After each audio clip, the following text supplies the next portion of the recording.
Hello and welcome everybody to another wonderful discussion. This time I'm here today with Karrie O'Connor, and we are talking about awakening later in life from limitation to soul led purpose. And I think one of the things that both Karrie and I have found is being the age that we are, not that we are necessarily old, but maybe a little bit more wisdom in our life. We have encountered many clients in our practice who get to that point while they have been very successful, they are wondering what more. And that's the kind of thing that we want to address here today. Karrie, would you like to take a few minutes to introduce yourself? Sure. Thank you so much, Dagmar, for having me here. I know we've connected a couple of times, and it's always such a pleasure. I'm Karrie O'Connor. I am originally from the US. I moved to Europe in 1995, and I've been in the UK now for over 20 years. I live in London.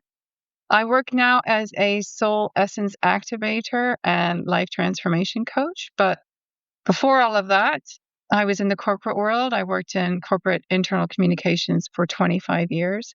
And I then left and became a coach and eventually had a very unexpected spiritual awakening, which helped me to receive my gifts as a psychic, a medium, and an energy healer, and whatever yet may come.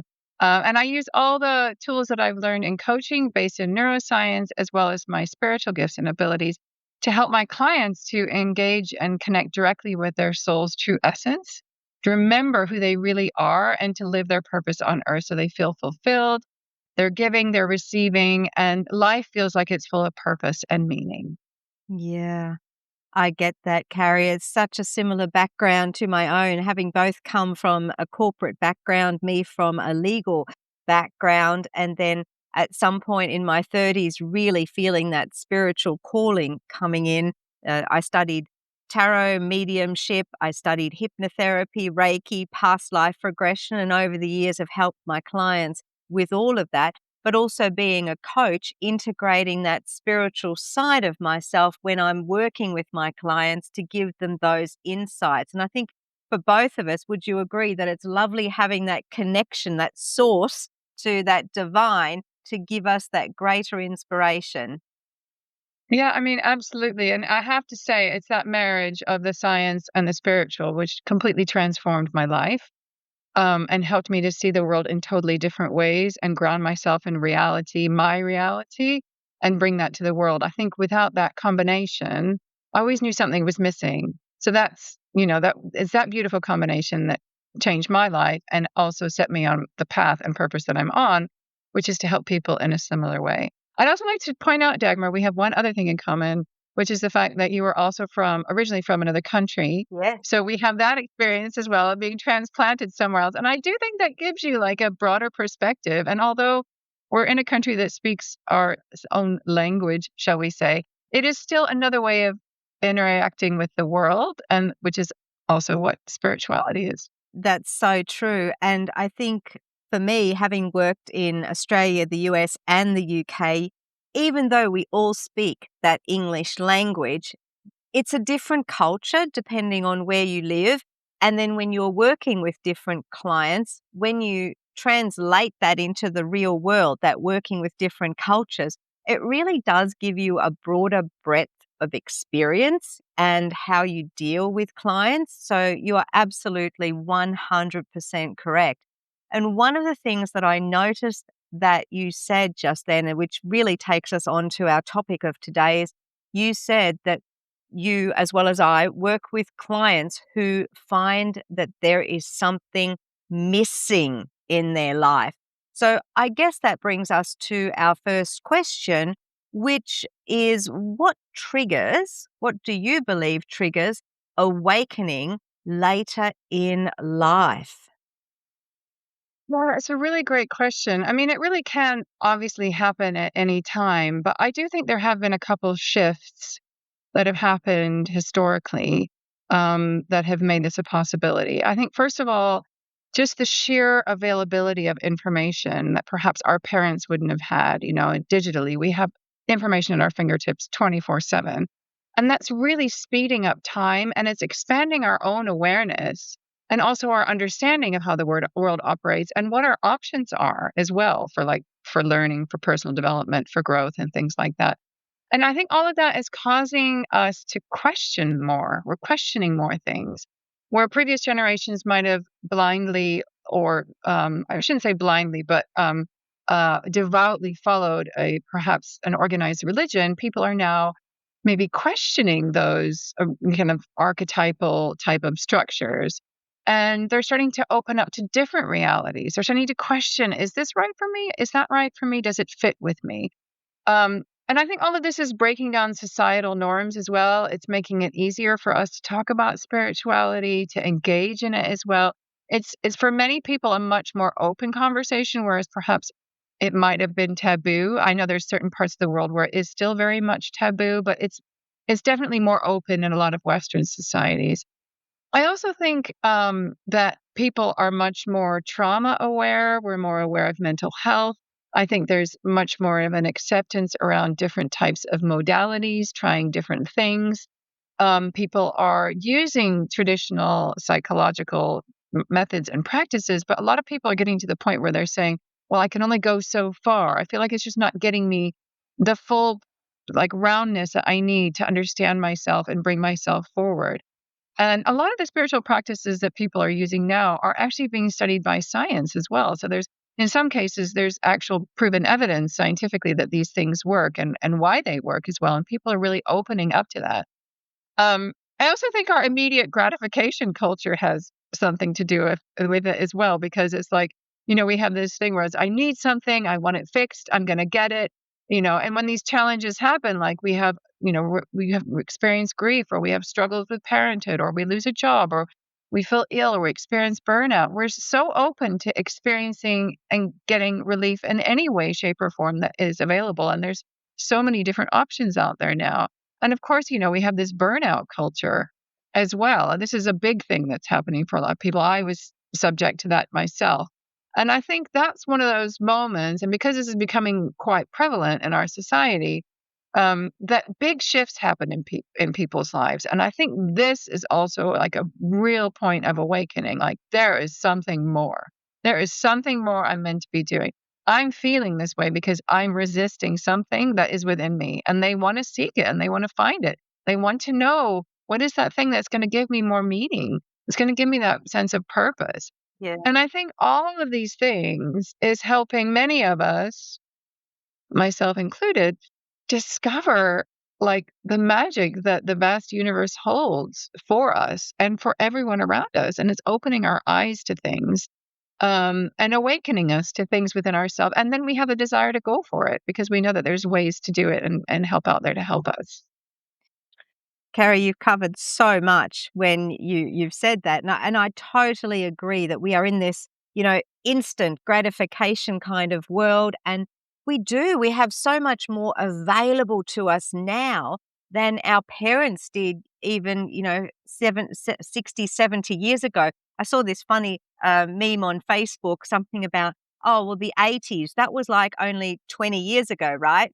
But it's not. The 80s were 50 years ago. So when we're talking about It our feels like it to me. It feels like it to me. And I talk to my kids, like the song will come on with the 80s and they'll be like, oh, I love this song. yeah, And actually, funnily enough, they've heard it. It's like that. And there's almost like that we're in this quantum leap of time, but even our children are still part of this past that doesn't feel that far away to us. well, the 80s are big again, aren't they? 80s and 90s, everything old is new again, as they say.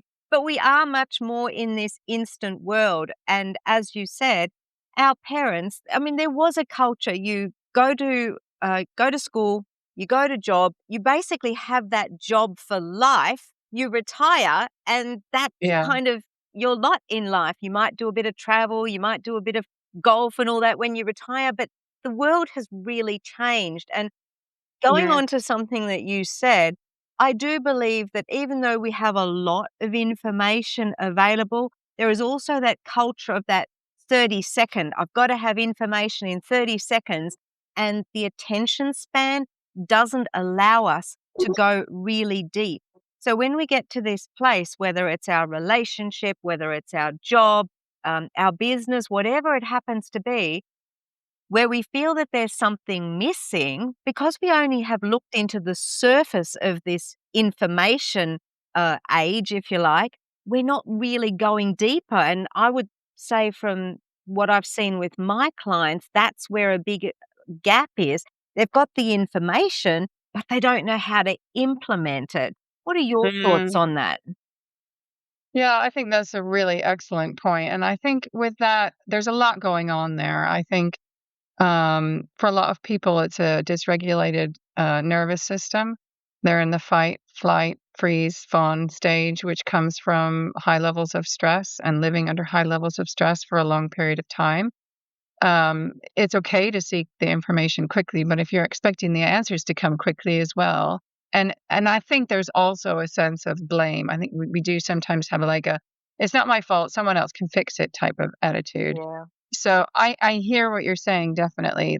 It can be helpful, but it can be a hindrance as well. And I think for people to move past that, they need to look within to see, okay, well, what are the triggers? What's triggering my stress response? Why am I not feeling regulated to the degree that I can feel calm in this moment? I can feel patient. I can look within for the answers and know that they're not necessarily going to come immediately, but they will come. I can sense that I'm feeling guided and protected as I go on this path of discovery, if you will. So I think there's a lot of healing that's involved. There's a lot of healing, especially with my clients, and I'm assuming you experience the same with your clients as Yes. well. Yes. Well, it's absolutely right, and we refer to Google, and nowadays it's not just Google, AI gives us the answer, but AI doesn't understand spirituality to the extent of Mm. really being present, and we do need to allow time, and as you said, we do need to allow healing. So I guess that brings us to the next question. We're talking about finding that meaning in our life, and often, we are already, as you said, in that space of where we're stressed, where we're anxious, where we might have a lot going on. Then surely, and I notice this with some of my clients, I'm sure you do too, that our clients will say to us, but I can't do this, or I can't do that, or I can't step into this, or I don't have time for this, which brings up this vocabulary of limiting beliefs and all these fears. How would you say is the best way that you have known that works with your clients to direct them into a more positive kind of mindset? Oh, it's multifaceted. It's not like a one-step thing. It's not like there's a silver bullet that's going to solve the problem, especially not immediately. I actually have a five-step process that I use with my clients. It's called the ICSHA continuum, which is a bit unusual, but the name came from my guides. So during my spiritual awakening, I was asked to write a book to help people with this very problem, particularly people who are maybe spiritual, but they're hiding and they don't want to share their gifts publicly. And I was in this world of like, total imposter syndrome, thinking, Why me? Why should I be writing this book? This is all new to me. I don't know anything. There's people who are way more experienced than me." And the answer came back in this like series of images, which was just basically my life's path. It was, my childhood, my upbringing, the traumas that came from there, my university education, my corporate career, my two coaching qualifications, and then my spiritual awakening and the self doubt that I was feeling in that moment. And it was like, you've actually walked this path, and by healing yourself, you will learn the process in order to help others and become a role model for them. And then I said, well, what should I call this approach that I'm meant to be sharing with the world? And the answer came back, Iksha. And I was like, what in the world? Basically, 6 years prior, I was gifted the word Iksha as a meditation mantra. When I was meditating one day, it came through and I was trying to find a mantra. And a mantra is usually a sound. It's not necessarily a word that you understand. And I just adopted it. It felt right. I didn't look into it. I didn't know what it meant or anything like that. And this day, when it came through, I came home and I was like, I got to find out what this means. And I Googled, Iksha, spiritual meaning. And it said being visible, being, and also spiritual enlightenment. And I was like, I've literally been chanting about spiritual enlightenment for 6 years. No wonder I'm having a spiritual awakening. But also I was working on my own ability to be visible, and that was what I was meant to be helping people with my book. So it became very obvious that I needed to call it this, and it's called a continuum because it's a process that it doesn't ever end. You can keep going through this process, and in fact that is the process of life. It's about healing. So the steps are firstly awareness, and this is about taking time to become really mindful and aware of the limiting thoughts and beliefs and fears and emotions that are coming up within you that are stopping you from living your purpose or achieving what is it you feel that you should achieve or walking the path that you feel is right for you. And once you're aware, that is the empowerment. That is the thing that gives you the power in order to change what you're doing. But a lot of times, what happens is people are just letting all this stuff play in the back of their heads. And they kind of know it's there and they hear it sometimes, and that makes them feel bad. It makes them feel anxious. They might get depressed from it as well. It stops them from taking action on certain things or taking the wrong actions on certain things. But they ignore it because Yeah. it's like, oh, that just feels like too much effort to deal with, or it's scary. It's scary for some people to think about going to that place and understanding it. But the problem is, it's wreaking havoc. It is wreaking havoc on their lives. So when you can look it in the eye and go, I see you, I see what you're trying to teach me, I see how you want me to heal and grow. And now we're going to do that. Then you take it to the next step. So the second step is the healing itself. And that's where you break down all these limiting fears and beliefs. And there's loads of methodologies that I use. I use a lot of visualizations. I do talking. I wouldn't say therapy, but I do traditional coaching as well with powerful questioning. I use a lot of neuroscience based questioning, if that makes sense. I use neurolinguistic programming techniques as part of that as well. I use another technique called the timeline technique, which it takes you back to the moment of when that belief or emotion was created to try and keep you safe. And then we learn from it and we let it go. And sometimes that takes us to past lives. Sometimes it takes us to past generations. Oftentimes it just takes people back to their childhood, but it's so freeing. It's so freeing when you can look at it and go, I know why you were there. I know how you were helping me, but I can also see how I don't need you anymore now and can leave it there. And it's so exhilarating to see when someone just like, whoosh, just lets it go. I do a lot of emotional freedom technique, like tapping, which is a neuroscience based technique as well. And I also do channeling as well. I use my psychic abilities. I say what's coming through and what the spirits are telling me, and people find that really, really helpful. So it's not just a one level approach.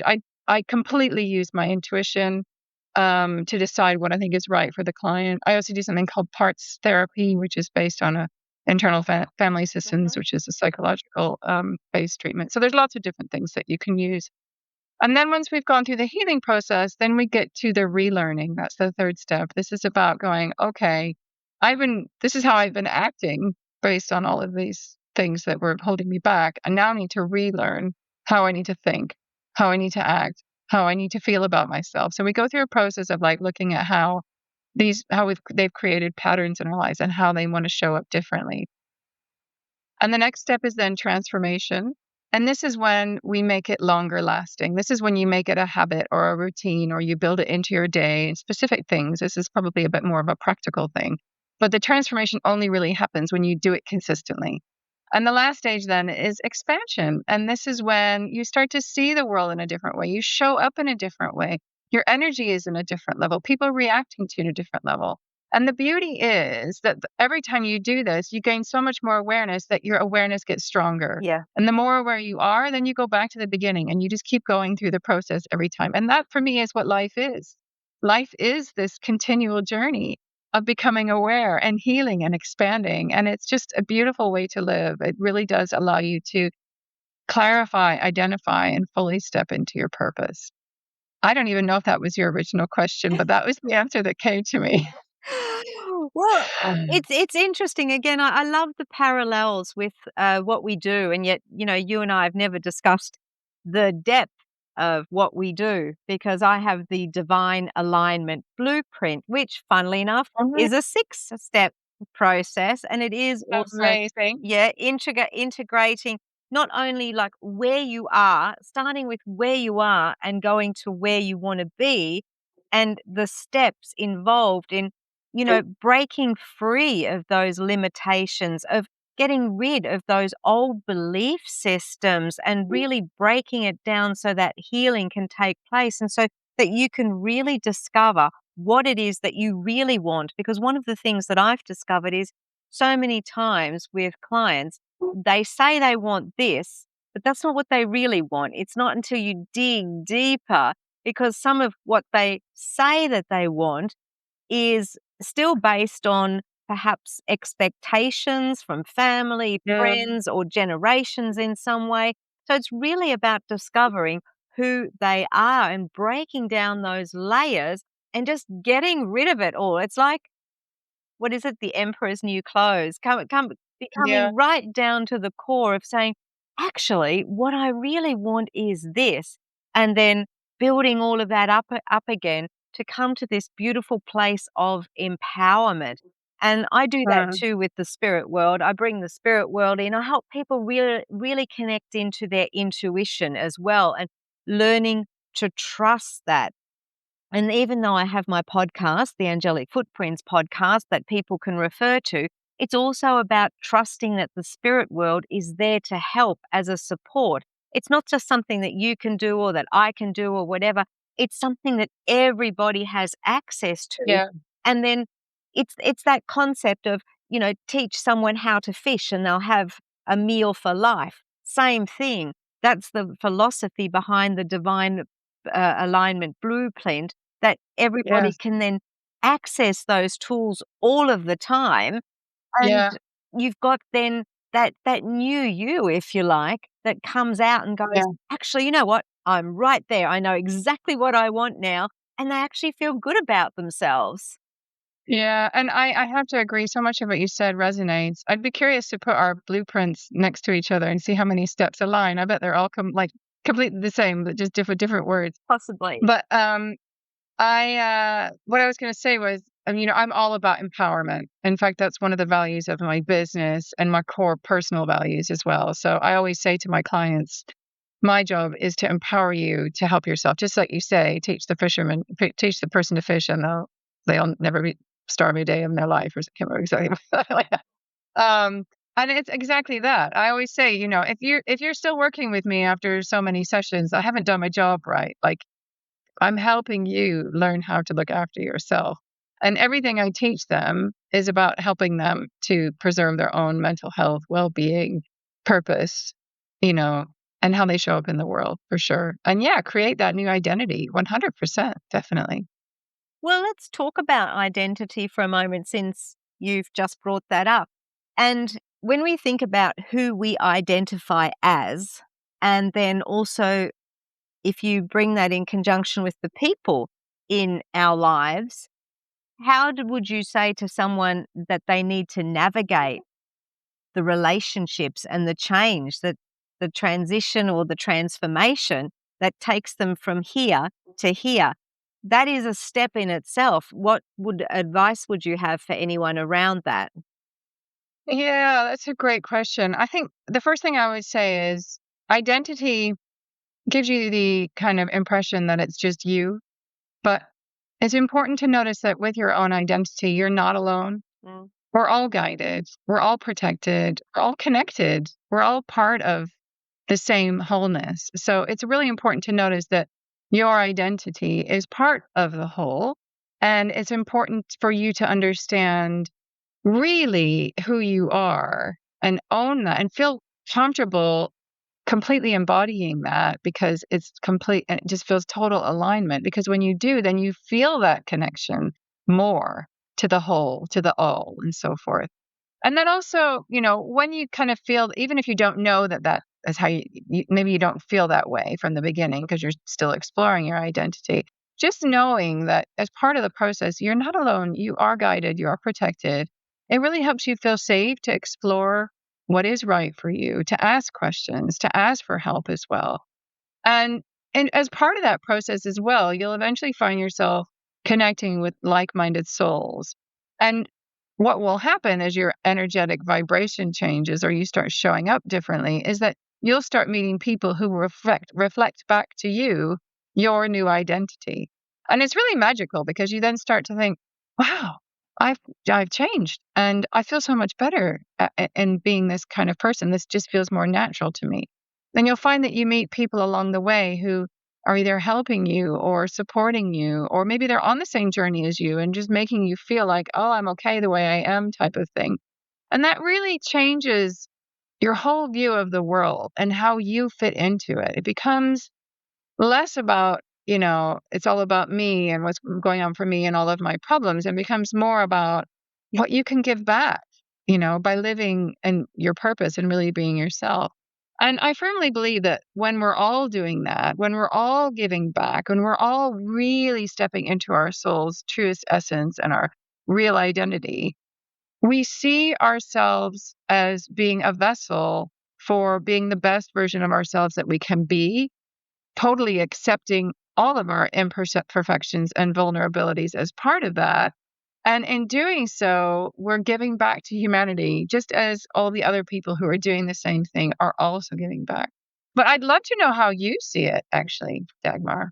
Well, so many thoughts were going through my head as you were saying that. Again, very similar. I guess for me, I can give you an example. And it was when, first when I was leaving the corporate world, I basically knew that I was done in law. And I can remember it as clearly as I'm talking to you now, that as if it was yesterday, yet it was more than 20 years ago.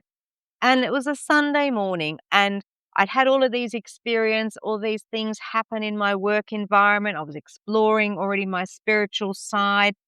And Sunday morning, I'm the first one up. I've got this cup of coffee. It's a beautiful day. The birds are tweeting outside. And it was like this: you are done in law. It was just that clear. And the next week, yes, I did something totally mad. I do not recommend this. I quit my job, and I also quit my law studies. Now, mind you, I was studying law in my 30s, so I was not just straight out of school. And my poor dad was absolutely mortified. And the worst thing was for him, well, actually, no, I'm not sure that was the worst thing. I was about to say he was even more mortified when I told him I'm going to start my own business. Oh, and by the way, I'm a psychic medium. So there was all these things going on. And my poor dad, I think he must have had a stroke or something in his mind, because he's thinking, this is not my daughter anymore. But the point I'm getting to, and it really did disrupt our relationship. And he couldn't understand how the old me he could understand. And I did find this with a few friends as well. They understood the old me, but then I went into the new me. They they just go, "I don't understand you anymore." I actually had a girlfriend say that to me. I mean, I understood you here, you did this, and she had this. I can't remember, but there was this model, and it was like you were over here in the yellow circle, and now you're down here in the blue circle, and it's like you're just a totally different person. But it really helped me own who I was, because I've always been connected to spirit. I've always known about connecting to the other side, about angels and all of that. And for a long time, that was just hidden. So then when I came out, if you like, in my own way, it was a natural thing for certain people to leave my life, because they weren't able to go down that same journey with the person who was the real me. And I think, Mm, as part of your story, and for anyone who's listening to this, it's okay that that happens, because mm, as you said, Carrie, it's those new people who are gonna come into your life who are gonna say, "Oh, wow, this is," you're going to mix with people who really do identify with you, and the people who are meant to be in your life are going to be in your life. It's like the seasons. You talked earlier about, we're in this continuum of things constantly evolving. Yeah, that's absolutely right. The earth does it naturally. Animals do it naturally. So why wouldn't we do it naturally as well? And we need to say to ourselves, this is actually okay. And yeah. it's just such an important process, or should I say, a very important acknowledgement in this process, that you're okay with the person who you are, or the person that you want to become. Yeah, I mean, I resonate so much with that. I think when you really tap into your real identity, I think it's also easier to spot the relationships that are keeping you off your path or distracting you from your path, and the ones that are supporting you or perhaps guiding you on your path. And I think that ability, that sense of awareness, again, it gives you also a sense of empowerment because you Yes. feel like you have a choice as well around the relationships that you allow into your life. You know what you deserve, you know what's right for you, you know what feels aligned, and you go towards that. And as you kind of said, or at least indicated, I think spirit also intervenes. Like if your energy starts vibrating at a different level, then those who don't resonate with that or aren't in tune with that will just naturally fall away. And I think that you get to a point where you're less concerned about the rejection. It's not about rejection. I think up until that point, we live in our kind of norm, I don't know, our closed-minded, or we're living in our limitations, let's say. It can be this huge fear around rejection. But when you get to the point where you're like, this is me and this feels so, so good, you don't actually worry so much about rejection because you know that them leaving your path is actually a blessing, as you Yeah. said. And it might even be a blessing for them. You could be helping them as well. So, yeah, it can definitely change the relationships, and it can be hard. I can't lie. Sometimes it can be difficult. And and as part of my book writing process, I've interviewed nearly 100 people now. But I have interviewed people who've, their marriages have fallen apart and their children won't speak to them. And there are very sad circumstances.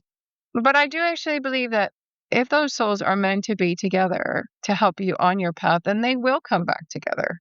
They will, maybe they'll go and do their healing. Maybe part of you disconnecting was for them to heal, for them to grow, for them to awaken. And you can end up merging back together, but you don't need to carry that weight for them. I think that's the important thing to remember. Yeah, and thank you. I think that's a really nice way of putting it, absolutely.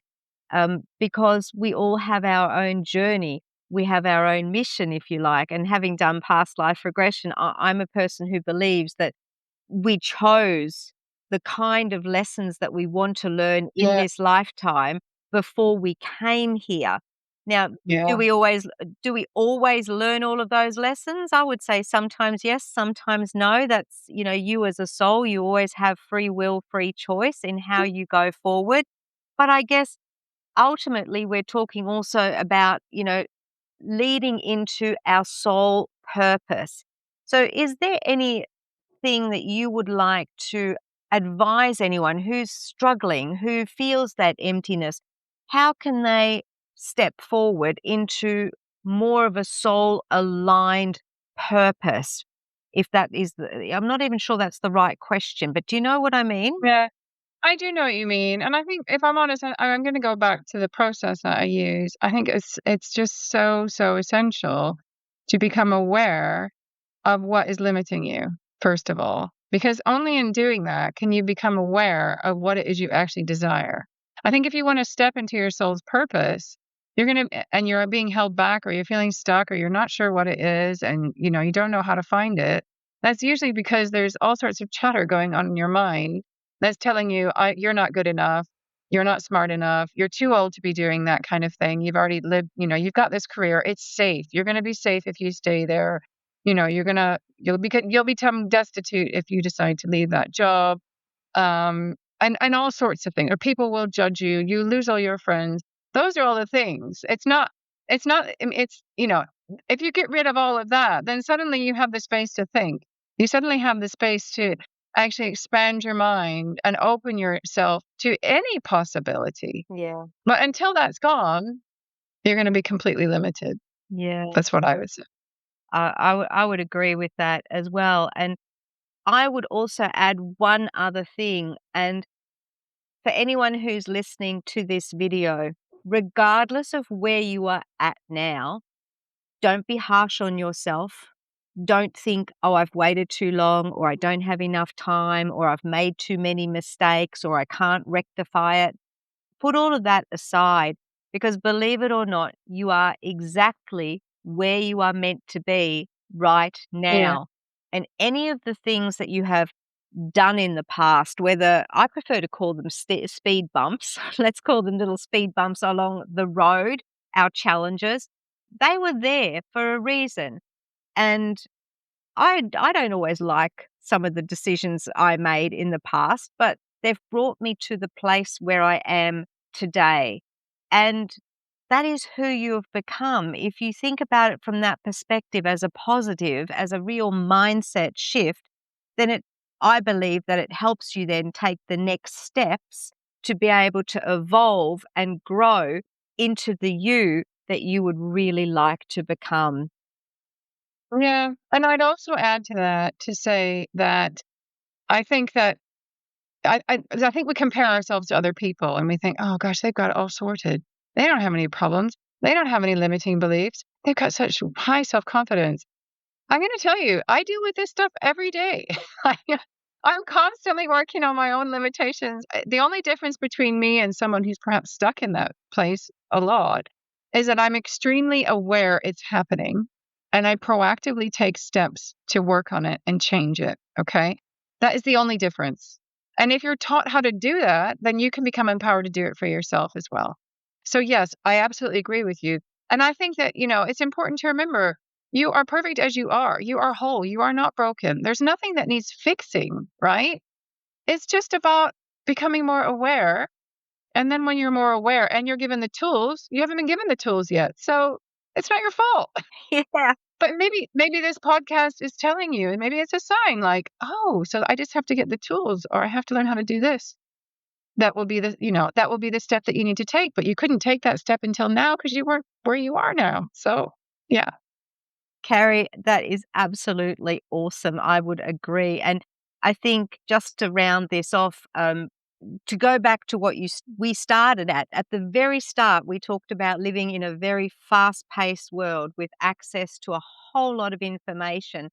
And I think it's testimony when we see that there's just been a lawsuit in California where Google and Meta have been held accountable. But by the same token, they're going to appeal it and all that. But don't pay attention to what you see on social media. People, it is not real.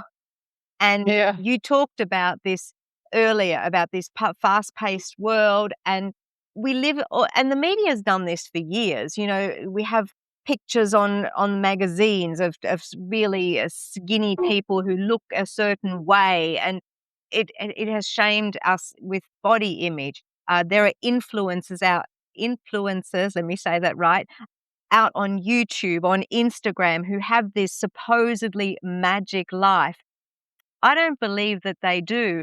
And a lot of those people, if they really were honest with themselves and came to someone like you and me, we'd be going, hold on a sec, let's take a closer look at that. Yeah. Yeah. To say that nothing is true on social media is perhaps a little unfair. What I would encourage people to say, what to do is to drop into their body and feel how they feel when they come across a certain type of post. And I think 99% of the time they'll go, that makes me feel uneasy. That makes me feel bad about myself. Or they might read something and goes, you know what? That lifts me up. That encourages me. That inspires me. So lean into the things that feel good and feel like they're guiding you and supporting you, and avoid the stuff that just makes you feel really bad, because that is a sign that perhaps because your subconscious is probably going something like, there's something in there that's not true. There's something I don't quite believe. I think they're lying. They're covering something up, or they're trying to make me feel bad about myself. They're trying to manipulate me into something. Your subconscious is sending you all these messages, right? And that's almost always through our body and our emotions. So lean into that. That's what I would say. And obviously limit your time on social media, because unfortunately you get a feed through that's a mixture of everything and it's hard to completely avoid that kind of stuff. But I, for example, and I know you, share encouraging things that can be helpful for people. So there is good stuff out there. It's just about making sure that you're leaning into that more. Yeah, thank you for clarifying that. You're right. I was probably referring more to those extreme posts where Yeah, fair enough. where you were comparing, you know, people have this ideal of certain people of where they are at and comparing Yeah, themselves. So, yes, exactly. thank you for the clarification. I think that's a really important point. Karrie, is there anything that you would like to say to any of our viewers or listeners before we finish up and wrap up with today's show? Yeah, I think it kind of leans back to the point I just made, which is listen to your body and your emotions. I think they are our biggest guides. They send us messages all the time, either in the form of feeling great and upbeat and happy, or feeling unwell, feeling like losing energy, feeling dragged down, anxious, depressed, whatever. These are all signs that Yeah. we tend to ignore. We take medication for, or we drink, or we, do all these different things to kind of hope that it's gonna help us and make us feel better. But actually, those signs are trying to tell us there's something else we need to do, either act in a different way, think in a different way, feed our bodies in a different way, do different practices for ourselves to help ourselves. So start to notice those things, and notice if there's a thought or a belief or a really strong fear or emotion that's driving that and it's related to something. What is that trigger? And that will lead you down a path of discovery that will increase your awareness and help you to change whatever it is you feel like you need to change in your life right now. Thank you, Kerry. I would again, I would agree and trust your intuition. We live in a world where it's much more science based. If you can't see Yes. it, if you can't touch it, if you can't do something with it, people dismiss it. But your intuition, that sixth sense, is one of the most powerful guides that you have access to. So do learn to tap into that and do learn to Yeah, trust that, definitely. 100%. Carrie, how can people get in touch with you in case they would like to connect with you and work with that wonderful program of yours? Yeah, so I have a website, carrieocconnorcoaching.com, all one word, no apostrophe. And you can see my name the way it's spelled there on the screen. I'm also quite prevalent on LinkedIn. I do use Instagram and Facebook. I'm just not as good at posting on those, but you see me on there. I'm also on YouTube and I'm expanding my reach there. So yeah, and you can email me through my website as well, or drop me a message through any of those social channels too. Awesome. And if you happen to want to get in touch with me, I'm Dagmar Bryant. I have a Facebook page, I have a LinkedIn page. I am host of the Angelic Footprints podcast, which you can find on podcast platforms. I also have a school group where there is a free course on connecting with your angels. And the website is angelic-footprints.com. So you have a number of different ways of connecting with me as well. I'll put all of the links into the feed, as I'm sure Carrie will as well for her feed.